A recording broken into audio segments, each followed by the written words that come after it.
សម្ដេចតេជោហ៊ុនសែនបញ្ជាឲ្យកងកម្លាំងប្រដាប់អាវុធគ្រប់ប្រភេទត្រូវវាយគ្រប់ចំណុចដែលខ្មាំងវាចូល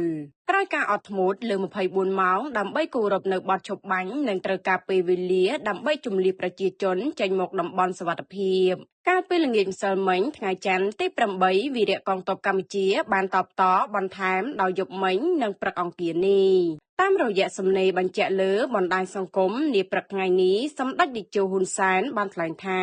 តាមនាយករដ្ឋមន្ត្រីថៃអនុทิនបានប្រកាសថានឹងប្រើកម្លាំងវាយក11ចំណុចដែលយើងមិនច្បាស់ថា11ចំណុចនេះនៅកន្លែងណាខ្លះដើម្បីងាយស្រួលកុំឲ្យលំបាករកកន្លែងកងកម្លាំងប្រដាប់អាវុធគ្រប់ប្រភេទរបស់យើងត្រូវវាគ្រប់ចំណុចដែលខ្មាំងវាចូល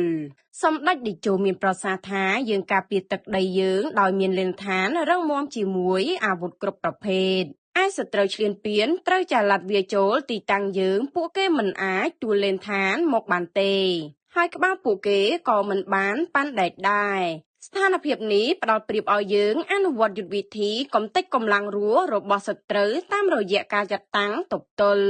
សម្ដេចតេជោបញ្ជាក់ថាសម្រាប់មេទ័ពថៃបានប្រកាសថាដើម្បីសន្តិសុខប្រជាជនថៃត្រូវបំផ្លាញសមត្ថភាពកម្លាំងការពារជាតិរបស់កម្ពុជាសម្រាប់រយៈពេលវែងសម្ដីលោកមេទ័ពខ្លាំងជាងប្រទេសមហាអំណាចខាងអាវុធនិងកងទ័ពនៅលើពិភពលោកនេះទៅទៀតសម្ដេចតេជោបានថ្លែងសង្កត់ធ្ងន់ថាយើងពិតជាមិនអង្គុយអោបដៃឲ្យអស់លោកបំផ្លាញតាមចិត្តចង់របស់អស់លោកទេ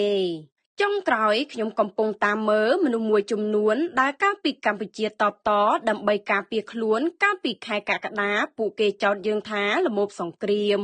ពេលយើងអត់ធ្មត់គោរពបទឈប់បាញ់និងចង់ដោះស្រាយដោយសន្តិវិធីគេចោទយើងថាខ្លាចថៃមិនហ៊ានវាយថៃឬកាត់ដីឲ្យថៃដើម្បីដូរយកសន្តិភាពពេលនេះយើងវាយដើម្បីការពារខ្លួនទៀតហើយតើពួកគេនឹងនិយាយថាយ៉ាងម៉េចទៀតកម្ពុជាត្រូវការសន្តិភាពតែកម្ពុជាបង្ខំចិត្តវាយតបតដើម្បីការពារទឹកដីយើង